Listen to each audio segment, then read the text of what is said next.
Astrologia, psicologia e os 4 elementos. 13. Potencial de integração, aspectos e relacionamentos planetários. O uso enfatizado dos elementos na interpretação do mapa habilita o astrólogo profissional a compreender e explicar numerosos fatores importantes que poderiam muito bem ser ignorados se ele usasse apenas os aspectos maiores. Verdadeiramente, parece-me que os elementos constituem a explicação fundamental dos aspectos, embora eu não pretenda de modo algum subestimar a importância da teoria harmónica que agora está sendo alvo de grande atenção.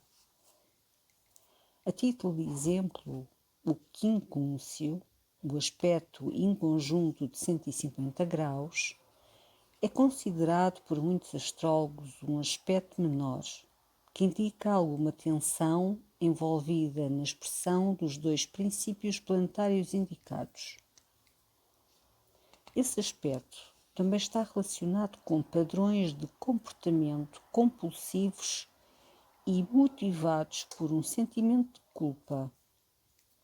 Se considerarmos tal aspecto de acordo com os elementos, descobriremos que todos os quincúncios que envolvem elementos desarmónicos podem de facto ser considerados como indicadores de graves problemas na vida, uma vez que há a presença de uma constante irritação e de uma compulsividade incômoda que interfere com a expressão fácil dos princípios planetários.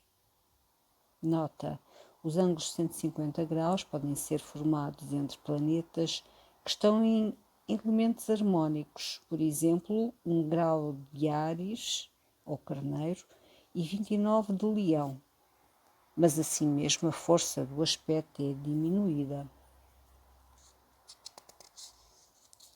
Do mesmo modo, temos que considerar dois tipos de semissextais e de semiquadraturas, respectivamente, se vamos traçar com precisão os chamados aspectos menores. Os semissextis e as semiquadraturas são particularmente intensos quando envolvem planetas que se encontram em elementos desarmónicos. Quando tais aspectos ocorrem entre dois planetas que se encontram em elementos harmónicos, há pouca tensão e, de facto, o potencial para uma grande produtividade bastante fácil.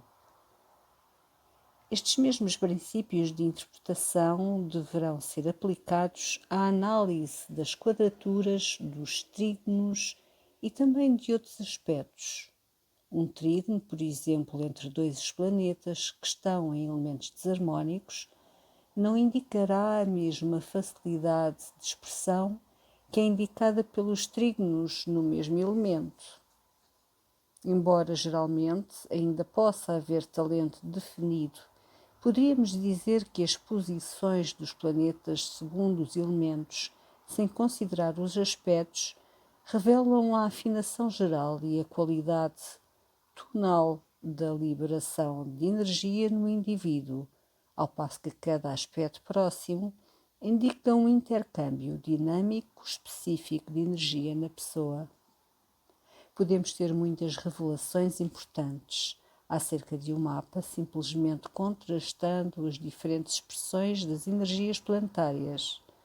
Segundo os elementos, mesmo quando não há nenhum aspecto envolvido. Este princípio é ainda mais importante na comparação de mapas, quando então se está, de facto, analisando o modo como as energias de duas pessoas agirão entre si. De acordo com o Dr. Stone, os elementos são como engrenagens que se entrosam ou então se desgastam. A mistura totalmente harmónica pode levar à facilidade de expressão e à saúde perfeita, mas não necessariamente a novas percepções ou a um desenvolvimento estimulado pelo desafio. O desgaste e a fricção que podem se desenvolver numa pessoa por causa da interação de elementos desarmónicos levam inevitavelmente ao esforço físico e à tensão psíquica. Mas tal tensão poderá ser produtiva se for criativamente expressada. Nesse caso, a integração pessoal poderá ser mais difícil, porém há uma possibilidade de desenvolvimento ainda maior para poder abranger ambos os fatores envolvidos de um determinado conflito. Em outras palavras, a integração das nossas qualidades incompatíveis é possível e potencialmente criativa, pois uma tal tensão interior nos obrigará a agir, a produzir e também a desenvolver uma percepção muito maior das complexidades da vida. A necessidade de reunir dois elementos incompatíveis num fluxo convergente de autoexpressão pode levar ao desenvolvimento de uma percepção mais complexa e realmente a um tipo de habilidade altamente especializada, como já foi mencionado no último capítulo.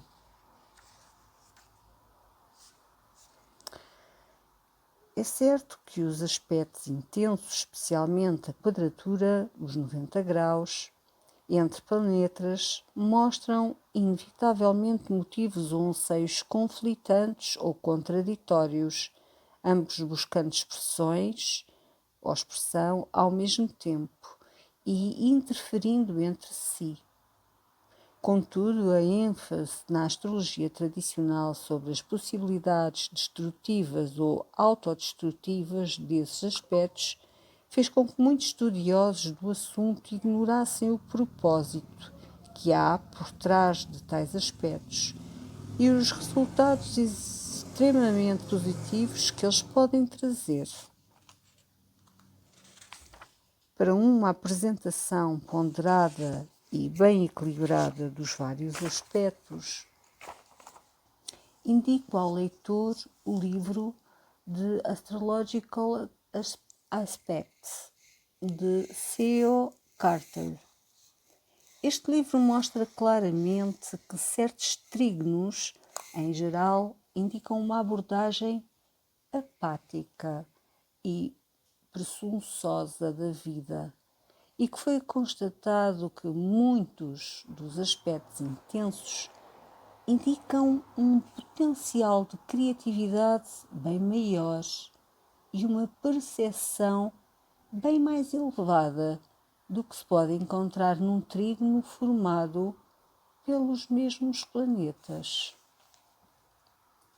Somando tudo o que eu disse com relação aos aspectos e aos 4 elementos, embora os aspectos sejam sempre especificamente indicativos de uma dinâmica especial de energia, com a qual a pessoa terá que lutar ou com a qual poderá se alimentar, só a comparação cuidadosa da harmonia dos elementos onde estão posicionados, o Sol, a Lua, o ascendente e os outros planetas pessoais, poderá oferecer um esclarecimento completo a respeito de como a pessoa aborda a vida e qual combinação de forças está a tentar expressar.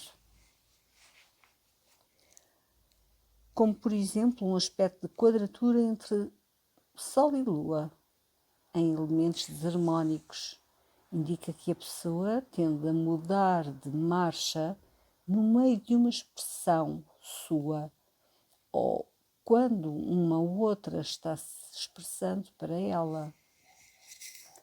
Este aspecto indica especificamente que as necessidades subconscientes, a Lua, inibem a expressão dos desejos essenciais mais conscientes, o Sol.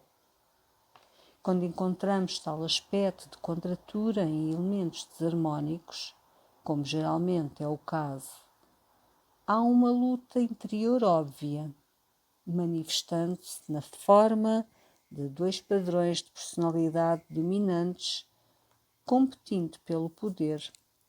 Um conflito íntimo que faz com que os outros que vivem com essa pessoa fiquem sem saber o que ela pretende expressar realmente.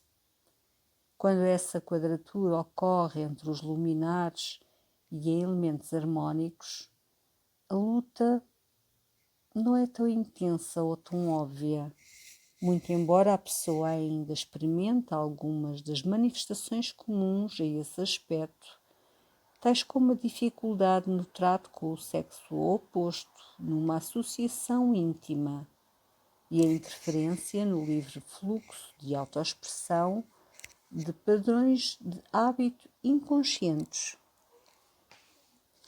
Para explorar mais ainda o uso dos elementos no mapa, tomemos o caso de um homem com o Sol em Virgem e a Lua em Leão, não havendo nenhum aspecto maior ou menor entre eles. Neste exemplo, o Sol e a Lua estão em elementos incompatíveis. E embora não haja conflito ou inibição no campo de ação indicado pelo aspecto de quadratura acima mencionado, ainda assim haverá uma discórdia interior e um esforço para expressar simultaneamente dois modos de ser incompatíveis. A verdadeira forma de autoexpressão do homem seria simbolizada por Virgem, o seu signo do Sol, e ele estaria em sua melhor forma e irradiaria a sua energia mais dinâmica quando estivesse envolvido em atividades virginianas e auxiliando desinteressadamente outras pessoas. A humildade seria muito conveniente para ele e a sua irradiação seria mais visivelmente brilhante para os outros quando ele estivesse focalizando as suas energias de uma maneira própria de Virgem.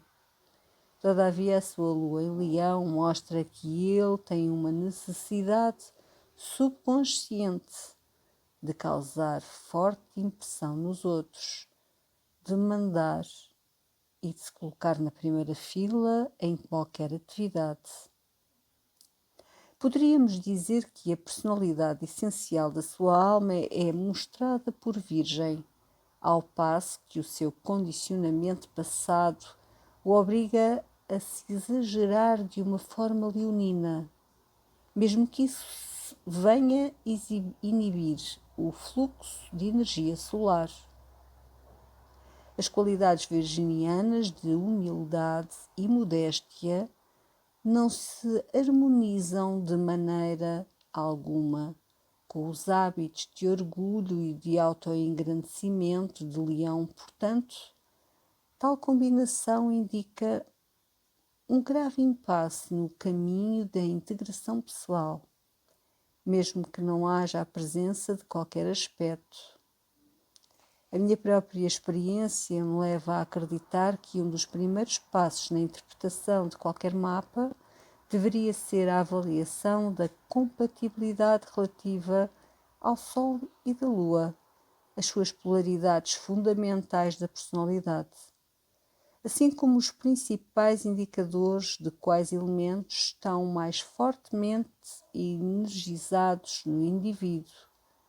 Uma análise desta profundidade frequentemente leva a percepções que não são acessíveis por meio da utilização de métodos de interpretação astrológica mais comuns.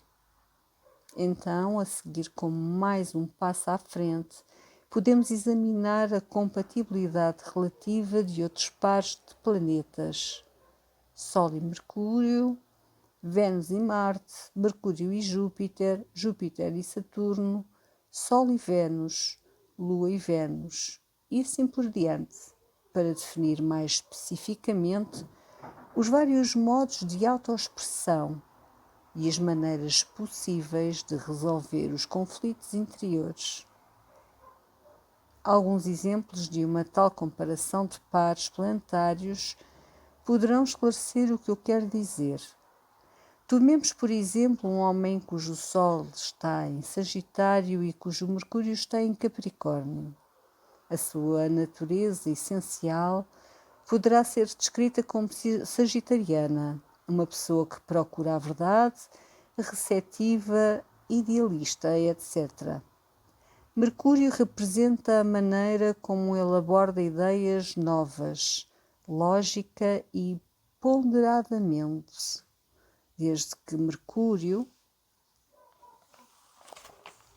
em Capricórnio, é conhecido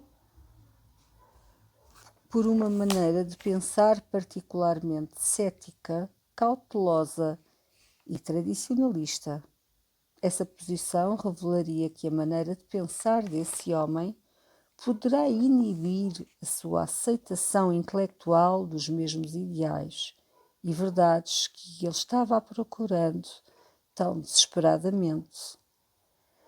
Nesse caso, mesmo que ele possa reagir receptivamente às ideias novas e promissoras, ao ouvi-las pela primeira vez, ele eventualmente terá de decidir o que tem mais valor: o conflito e a segurança intelectual ou as necessidades mais essenciais e profundas.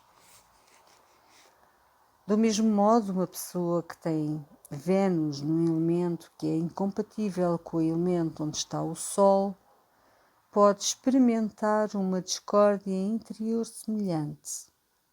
Mas nesse caso, os seus gostos emocionalmente condicionados, Vênus, estarão em contraste com as suas necessidades e valores essenciais. Isso pode-se manifestar de muitas maneiras, por exemplo, na tentativa de atrair pessoas para relacionamentos íntimos que não satisfazem profundamente as suas verdadeiras necessidades, ou tentando expressar a sua afecção de uma maneira que não se harmoniza com os seus valores mais elevados. Uma situação similar pode-se manifestar com o Sol e Marte ocupando elementos incompatíveis.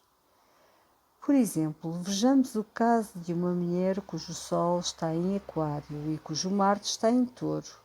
No nível físico, ela sentiria uma atração automática por homens que se enquadrassem na imagem de Touro, mas esses homens teriam, ao mesmo tempo, uma forma de expressão absolutamente contrária aos seus desejos aquarianos essenciais de liberdade, de autoexpressão. O que vai resultar?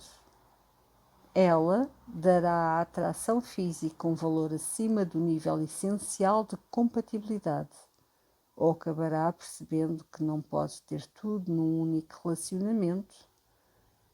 Note que um planeta em Touro está por signo em quadratura com Aquário.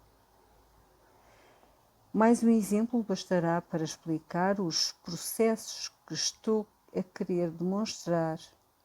Se um homem tem a Lua em Libra, Balança, e Vênus em Câncer, Caranguejo, temos dois conjuntos de reações emocionais e de afinações que não estão em harmonia. Às vezes, ele pode sentir atração por pessoas, especialmente mulheres, que exemplifiquem a sensibilidade e a receptividade emocional de Câncer, Caranguejo. Com essas pessoas, ele sente-se emocionalmente livre para expressar as suas afeições e as suas paixões. Sente-se apreciado e o seu prazer sensual é muito grande. Contudo, a Lua representa uma necessidade ainda muito mais profunda do que representada por Vênus. Portanto, com o passar do tempo, ele poderá descobrir que as suas necessidades não estavam a ser satisfeitas com aquela pessoa do tipo canceriano. Assim sendo, digamos que ele venha a conhecer um tipo de mulher de Libra, Balança, junto de quem se sinta ótimo e com quem muito se identifica.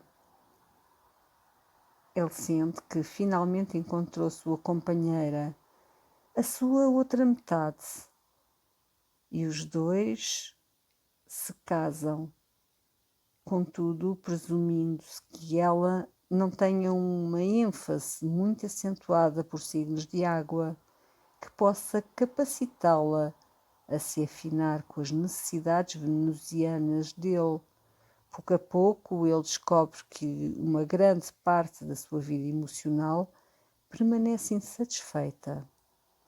E pouco a pouco descobre, incomodado, que está a começar a sentir-se atraído pelas mesmas situações românticas com tipos de câncer, caranguejo, ou pelo menos um tipo de água, conforme antes se sentia. Consequentemente, está preso numa situação constrangedora, nesse caso Vênus em quadratura com a Lua, pois as suas necessidades mais profundas de segurança, de senso do próprio eu e da imagem pública, Lua, são satisfeitas pela sua esposa, mas os seus anseios mais românticos, sensuais e emocionais, Vênus, estão frustrados na companhia dela. Como pode trabalhar com estas duas necessidades? Como pode satisfazer ambas as orientações sem arruinar o seu casamento? Esse é o dilema e esse é o desafio que ele pode enfrentar para um refinamento emocional muito maior e um autoconhecimento muito mais amplo. Neste exemplo, os planetas estão num aspecto tradicional, a quadratura, que tende a provocar um problema mais grave. Os princípios básicos, porém, são igualmente aplicáveis aos casos em que a Lua e Vênus estão simplesmente em elementos incompatíveis, sem qualquer aspecto próximo. Nesse processo de comparação, ou de comparar pares de planetas, estamos com efeito a analisar duas afinações específicas que poderão inibir mutuamente a expressão dos princípios fundamentais de cada uma. É como se cada um dos dois planetas ficasse no caminho do outro, mas assim mesmo o indivíduo terá invariavelmente que satisfazer ambas as necessidades e expressar ambos os impulsos, se quiser sentir que está a viver uma vida completa. Isso não significa que o indivíduo será bem-sucedido nos seus esforços para resolver o dilema, mas meramente que o esforço que ele faz para resolvê-lo é um grande desafio na vida. Um desafio através do qual pode ampliar a sua compreensão a respeito de si mesmo e da vida em geral. Conforme afirmou Jung, um conflito verdadeiro nunca é solucionável no mesmo nível da consciência onde é experimentado. Só pode ser superado quando o indivíduo cresceu em percepção até chegar a um ponto onde ambos os lados de um conflito são vistos e aceitos. A experiência de colisão pode começar a se dissolver.